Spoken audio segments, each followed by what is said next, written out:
স্বৈরাচার বিরোধী আন্দোলনের পরে একটা লাভ হয়েছে, বড় ধরনের লাভ আমার কাছে। আমরা সবাই এই দিনগুলো এত কষ্টের মধ্যে অতিক্রম করেছি। আমি, আমার পরিবার, আমার আত্মীয় স্বজন, আমার বন্ধু বান্ধব, আমি একা না তো, যারা আছে এখানে সবাই এত কষ্টের মধ্যে আমরা দিনগুলো অতিক্রম করেছি। এখানে আমাদের কিছু কমন ফিলিং চলে আসছে আমাদের।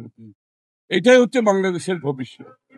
আমাদের সবাই সাফার করেছি, কষ্ট করেছি, এবং সেখান থেকে বেরিয়ে যাওয়ার জন্য, মুক্ত হওয়ার জন্য সংগ্রাম করেছি।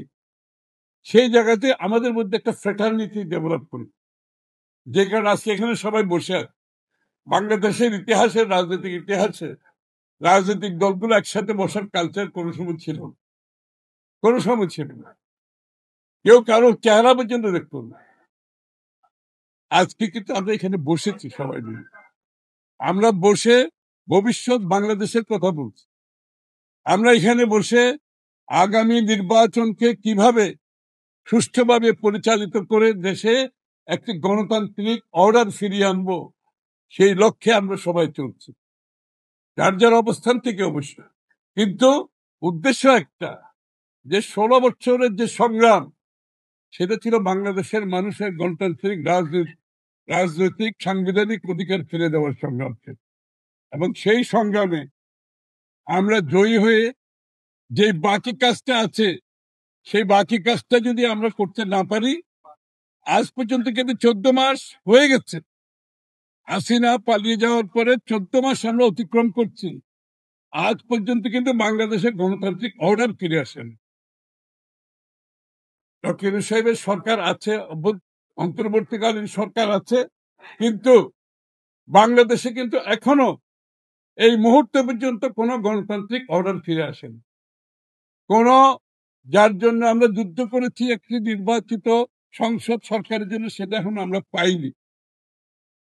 এই জন্য আজকে আমরা সবাই ঐক্যবদ্ধভাবে আমরা জাতীয় সনদ সই করেছি, এবং সনদ সই করার পরে এখন আমাদের বাকি কাজ যেটা আছে, আগামী নির্বাচনকে সকলে ঐক্যবদ্ধভাবে অংশগ্রহণের মাধ্যমে বাংলাদেশে একটা গণতান্ত্রিক অর্ডার ফিরিয়ে আনতে হবে। এখন রাস্তার আন্দোলন নয়, এখন আন্দোলন হচ্ছে জনগণের কাছে আমাদেরকে যেতে হবে। আমরা সাংঘর্ষিক রাজনীতির দিকে যেতে পারবো না, আমরা হিংসাপরায়ণ রাজনীতির দিকে যেতে পারবো না। আমরা পরস্পরের সাথে সম্পর্ক নষ্ট করে রাজনীতি করে যদি যাই, আবার সেই পুরনো কালচার আমাকে ফিরে যেতে হবে। আমরা যাই করি, বাংলাদেশের রাজনীতিক যে কালচার, যেটা যে সংস্কৃতি যেটা ছিল বিগত দিনে, সে সাংঘর্ষিক প্রতিহিংসামূলক, সেখান থেকে আমাদেরকে বেরিয়ে আসতে হবে।